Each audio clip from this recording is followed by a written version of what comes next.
नमस्कार। आज बस 5 मिनट में ये समझते हैं कि कच्चा माल हमारी जरूरत की चीजों में आखिर बदलता कैसे है।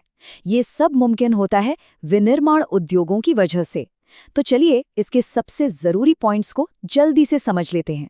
तो शुरुआत एक सवाल से करते हैं। कभी सोचा है कि खेतों में उगने वाली वो कच्ची कपास उन फैशनेबल कपड़ों में कैसे बदल जाती है जो हम और आप पहनते हैं? बस इसी जादुई सफर को, इसी प्रोसेस को हम कहते हैं विनिर्माण। तो ये विनिर्माण आखिर है क्या? देखिए, सीधी सी बात है, जब हम कच्चे माल को मशीनों और मेहनत की मदद से एक बढ़िया काम की चीज में बदल देते हैं, बस उसी को विनिर्माण कहते हैं।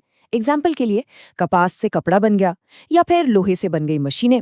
मतलब यही वो प्रोसेस है जो कच्चे माल को हमारे लिए यूजफुल बना देता है।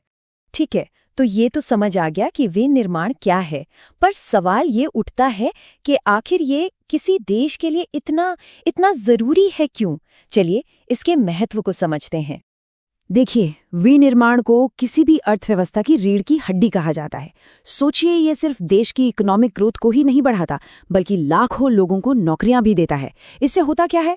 खेती पर जो हमारी डिपेंडेंस है वो कम हो जाती है, और जब हम अपना बनाया हुआ सामान बाहर के देशों में बेचते हैं तो देश में फॉरेन करेंसी आती है, जिससे हर किसी का लिविंग स्टैंडर्ड बेहतर होता है। अच्छा, अब जब इसकी इम्पोर्टेंस समझ आ गई है तो ये भी देख लेते हैं कि इन इंडस्ट्रीज को बांटा कैसे जाता है। इससे इन्हें समझना और भी आसान हो जाएगा। देखिए, उद्योगों को कई बेसिस पर क्लासिफाई कर सकते हैं। जैसे कच्चा माल कहाँ से आ रहा है, उस हिसाब से ये कृषि आधारित हो सकते हैं, जैसे कॉटन, या फिर खनिज आधारित, जैसे लोहा इस्पात। फिर इनके साइज के हिसाब से ये छोटे यानी स्मॉल स्केल या बड़े लार्ज स्केल हो सकते हैं। और आखिर में इनका मालिक कौन है, इस बेसिस पर ये सरकारी हो सकते हैं, प्राइवेट हो सकते हैं, या फिर कोऑपरेटिव भी। इस तरह से पूरी पिक्चर क्लियर हो जाती है। अच्छा, एक बहुत बड़ा सवाल ये भी है कि कोई भी फैक्ट्री कहीं भी क्यों नहीं लग जाती? आखिर किसी इंडस्ट्री को लगाने के लिए सही जगह कैसे तय होती है?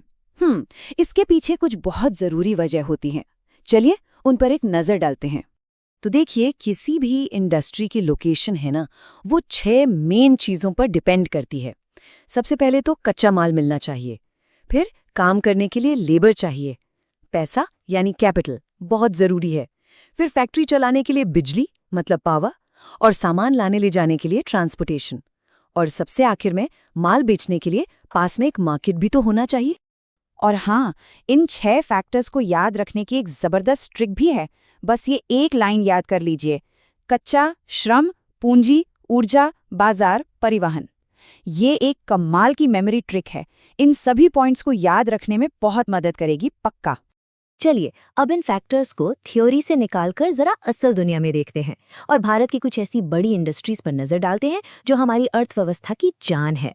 भारत में जो कॉटन टेक्सटाइल इंडस्ट्री है वो सबसे पुरानी और अहम है। वहीं जूट इंडस्ट्री का इस्तेमाल हम सब जानते हैं बोरियां और रस्सियां बनाने में होता है।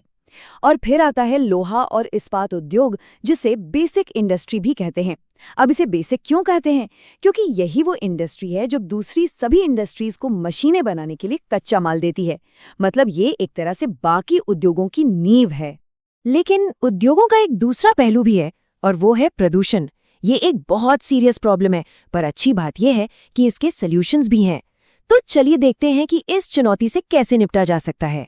तो देखिए, इंडस्ट्रियल पोल्यूशन से निपटने के कई तरीके हैं। जैसे हवा को साफ रखने के लिए चिमनियों पर फिल्टर लगा सकते हैं, पानी को साफ करके ट्रीट करके ही नदियों में छोड़ना चाहिए, जमीन के लिए ज्यादा से ज्यादा पेड़ लगाना और वेस्ट मैनेजमेंट को सही करना, और जो शोर होता है उसके लिए बेहतर मशीनरी और साउंड एब्जॉर्बर का इस्तेमाल करना।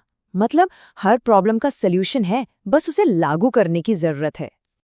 तो इस पूरी बातचीत का जो सबसे जरूरी टेक अवे है, जिसे बिल्कुल भी नहीं भूलना है, वो है इंडस्ट्री के लोकेशन तय करने वाले वो 6 फैक्टर्स। चलिए एक बार फिर से दोहराते हैं: कच्चा माल, लेबर, कैपिटल, पावर, मार्केट और ट्रांसपोर्ट। बस यही इस पूरे टॉपिक का सार है। और आखिर में एक ऐसा सवाल जो हम सबको सोचने पर मजबूर करता है: कोई भी देश तेजी से इंडस्ट्रियल ग्रोथ और अपने पर्यावरण की सुरक्षा, इन दोनों के बीच एक सही बैलेंस कैसे बना सकता है? ये आज के वक्त की सबसे बड़ी चुनौतियों में से एक है, और इस पर सोचना वाकई बहुत जरूरी है।